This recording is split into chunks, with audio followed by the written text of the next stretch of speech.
Hey you guys, how are you doing? I'm good, thank you so much for asking. So I'm back to talk to you about 2020 again.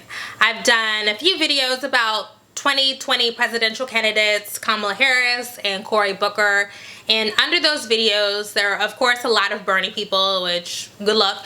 And there were also quite a few people who were like really gung-ho about Tulsi Gabbard. And for some reason, I just assumed that Tulsi Gabbard was a completely unserious candidate. And I am always open to learning more and knowing more. So I decided, she was on The View a couple of days ago. I have no feelings about her. Okay. So she was on Joe Rogan's podcast a few months back, maybe 6 or so months back. And I watched a little bit of that, but I tuned out because I was just like, this woman she wasn't grabbing me. But I really don't know a lot about who she is or what her policies are or what she's into. So she was on The View. I watch The View every day, but I did not watch, because I just stop it after they do Hot Topics. I didn't watch their interview with her, so I just decided I'd get on camera, watch the interview, and see if I'm into this Tulsi Gabbard person that so many people like. So we're just gonna go ahead and watch it. So, Congresswoman, I'm going to ask you what we always ask everybody who's running here. Why? Why are you doing it? You have that crazed look in your face. After 9/11, like so many Americans, I wanted to do something to serve and protect our people and our country. So I enlisted in the Army National Guard, volunteered to deploy to Iraq, and in 2012, along with now Senator Tammy Duckworth, became one of the first female combat veterans ever elected to Congress. It is those values. I will say that she already has things going for her. For me, she is youngish. She's like definitely under 40 and not white. So my interest is piqued. I know identity politics, get over it. I do identity politics, move on. Of service before self that every soldier, every service member represents, that I want to bring to the White House to reinstill those values of honor, integrity, and respect to the presidency. Very brave of you to join up like that. That's great. Mm-hmm.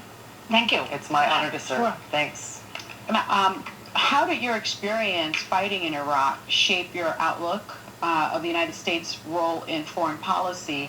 Because in my research, I found that you have a strict non-interventionist approach, and you are against the United States entering countries and being there for this sort of regime change. No, as a soldier, I deployed with our brigade combat team from Hawaii. I volunteered to deploy with them to Iraq in 2005, which was the height of the conflict there. Mm-hmm. I served in a medical unit where every single day I was confronted with, in a heart-wrenching way, the high human cost of war. Very first thing I did every single morning was go down a list of names of every single American casualty, every single service member who had been injured the day before. And I had to see if any of our brigade soldiers were on that list to make sure they got the care that they needed, or to evacuate them as quickly as possible. But as I went through this list every single day, I was struck with the names and the faces of my brothers and sisters who were paying the price for this war. I was struck with their families, their loved ones at home, who were so stressed and so anxious for the well-being of their loved ones. It is those experiences of understanding and knowing firsthand the cost of war, both on our service members, on our veterans, as well as the cost on the people in the countries where we intervene, as well as the trillions of dollars, our taxpayer dollars that are spent on waging these wars, dollars that are sorely needed to address the very real urgent needs of our families, our communities, our neighbors right here at home. So should we not get involved when we see atrocities abroad? We have to understand, looking at Iraq, Libya, and Syria, for example, that there are brutal dictators in the world. And unfortunately, there are people who are suffering as a result of that.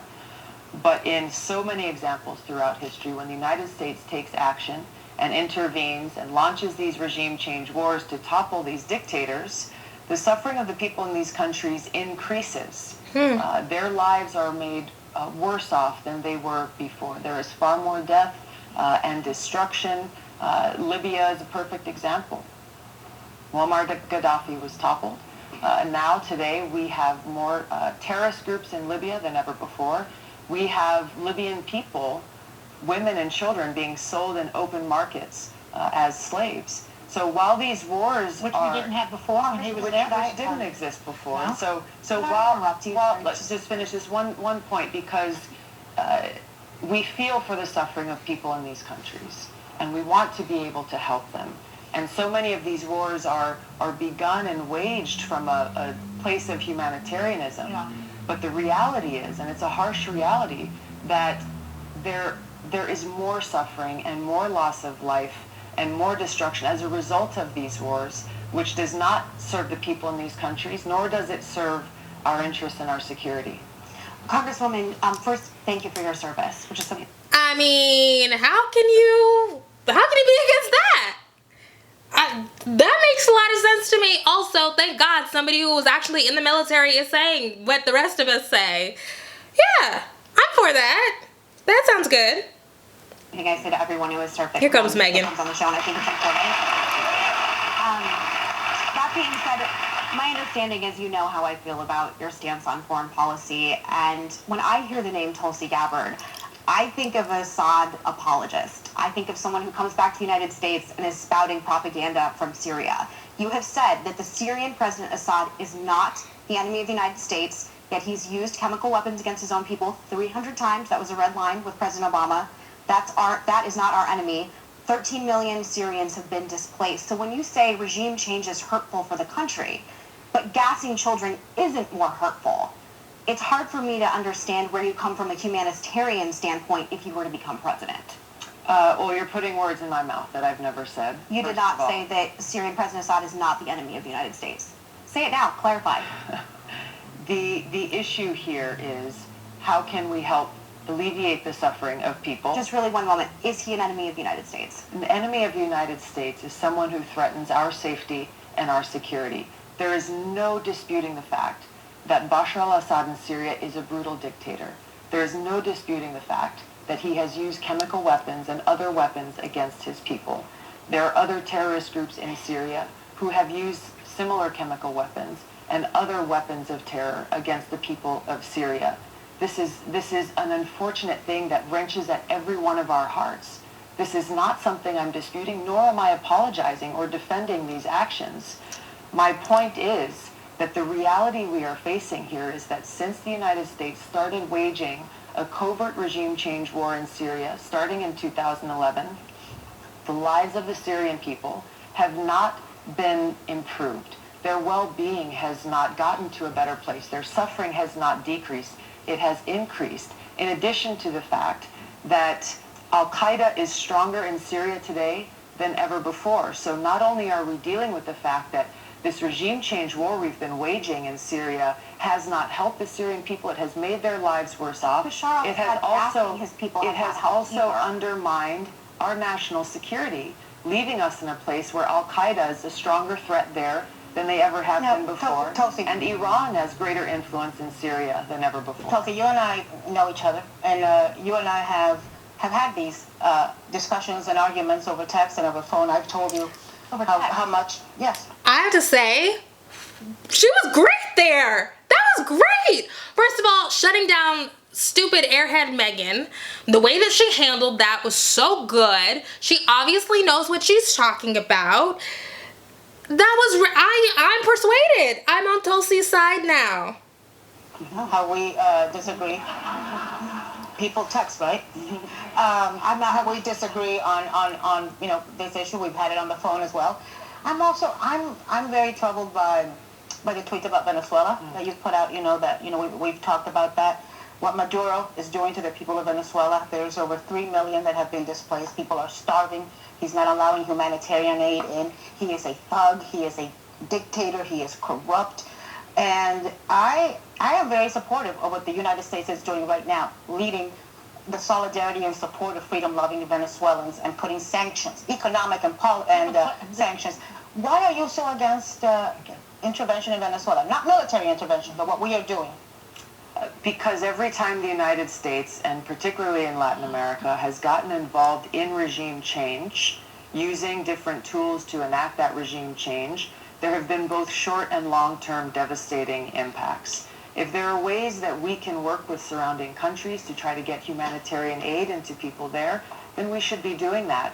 But for the United States to go in and choose who should be the leader of Venezuela, that is not something that serves the interests of the Venezuelan people. That's something that they need to determine But the U.S. is not themselves. choosing who's going to be the leader of Venezuela. It's millions of Venezuelans marching on the streets. But do you put military intervention on the same level that you put economic and diplomatic efforts? The United States has used both military, CIA, sanctions, and other tools to intervene and enact regime change in countries around the world. Iran is a great example. The CIA led a covert operation to overthrow the government in Iran decades ago in Mossadegh. This led to decades upon decades of hardship and suffering and authoritarian governments, and has led us to the place where we're dealing with many challenges. Welcome today from Iran. Yeah, we're going to come back with more from you because I think you have more to say on this than you should. I'm just wondering if this particular position that you take is going to be a popular one in the Democratic Party. This is a position that I have found many Americans appreciate and understand, because we understand that every one of us is paying the price for these regime change wars that are not helping people in these countries, and they're counterproductive to our interests at I home. believe Trump said something similar when he was running. Did he not? Am I wrong about that? He may have, but the problem Yeah, is not that he's doing it. he has not carried through. No. He has gone back and has broken his promises. Okay, I have to say, I really did not know anything about her. I have no problem with her. She's still boring, right? I believe in the power of charisma. Doesn't quite have that for me. But the ideas about, I've never heard the term regime change war, makes perfect sense to me. The idea about America not being world police, the expense of that for not just financially, monetarily, but people are losing their lives, that makes sense to me. The idea of joy, first of all, Meghan McCain, get the fuck out of here. Just generally. But Joy saying, well, didn't Donald Trump say that? Yeah, and people loved when Donald Trump said that. People loved that. I don't think that that's a bad idea. The problem is that Donald Trump is a fucking sociopathic maniac. It's not the fact that he doesn't want to be in war all across the globe that's the problem. It's the fact that he is a fucking nutty wannabe dictator. That's the problem. So, I don't know. I think liberals needs to get away from this thing that like everything Donald Trump says is bad. Like, that's not the case. But anyways, I think there's another part of this that I'm gonna go move on to, but I think she'd make a great vice president. Probably wouldn't vote for her for president. As an environmentalist, I've fought very hard to make sure that everyone has clean... To run for president. So we want to get just a sense of where you stand on some of the issues. We've talked a lot at this table about the newcomers on the Democratic side being quite progressive on a number of issues. Bernie Sanders, a Democratic socialist, has raised the most money so far of all people. Are you for the Green New Deal, for example? I first got involved with politics as an environmentalist. I've fought very hard to make sure that everyone has clean air to breathe, clean water to drink, and I think we need to take serious action to address climate change. I have some concerns with the Green New Deal and about some of the vagueness of the language in there, so have not co-sponsored that resolution. What about support for free four-year college tuition? I think that's something that we can achieve. I think we have to not only look at how can we provide this access to education, but also how do we address the high cost of higher education, student loan debts and increasing interest rates there, as well as how can we leverage technology to both increase access and bring down the cost of education. And what about universal health care? That's also something I think that's achievable. You know, it's unacceptable. Do you believe it's a right of every American? I do. I think it's unacceptable in this country that we spend far more on health care than any other country in the world with far worse outcomes. So does that mean more private health care? Every single American should get the health care that they need. If there are... I think think everyone with the heart, that sounds great. You know, you want to give that, but there are realities and costs to that. Does that mean taking away all private health care? Because you got to get pretty specific when you make a statement like that. Sure. No, I think Real. there's two questions here. One is Medicare for All would provide quality health care for every single American at a cheaper price to every one of us than we are currently paying for health care currently. If folks want to get their own private insurance at the same time, they're free to do that. But making sure that we have this basic quality level of care for every American is what Medicare for All would do, and that's what I support. You know, one thing that I severely dislike about The View is first of all, if you're going to have these conservative voices, having these conservative voices be these women who have never had to work for anything a day in their lives, they have hundreds of millions of dollar fortunes to fall back on. That's why Trump is the leader of your party. Because y'all are the people with the loudest voices. People, Abby saying, well, it's just costs too much money. There are financial realities. Bitch, isn't your father worth hundreds of millions of dollars? Or your family? Haven't you invited on this show your childhood nanny? Isn't your father right now the ambassador to Russia? You've never had to work for anything a day in your life. You've never had to worry about paying a bill. I'm not interested in hearing you talk about costs or expenses when you don't know what it means to be worried that you cannot pay your insurance or worried about not being able to pay rent. So please be quiet. Anyways, I like Tulsi Gabbard. I like her. Is she my candidate after watching this? No, but I'm more open to her. Why are people so against her? Maybe I need to do more research because I feel like a lot of people really don't like her. But what she said here was reasonable. She articulated it really well. She won me over. She doesn't have that spark. You know, I'm still an American. I need a candidate with some spark and some spunk and some oomph. I think she would be a great vice president. I think I heard that her father is like still a virulently anti-gay activist or pastor or whatever. That's an issue in 2019. But yeah, I don't have a problem with her. Thanks to whoever told me to check her out because I feel more informed now. Eat the rich.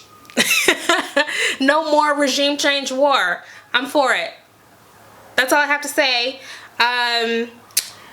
Check out all of the bonus videos on Patreon. The most recent bonus video is me talking about why I'm not arguing about Jussie Smollett or Bernie Sanders anymore. Those are two men that I am not arguing about anymore. So that's up on Patreon right now. Obviously, patrons only. Send me an email, leave a comment, find a way to privately message me, grab some merch, sign up for the email newsletter. That's all. Bye, guys.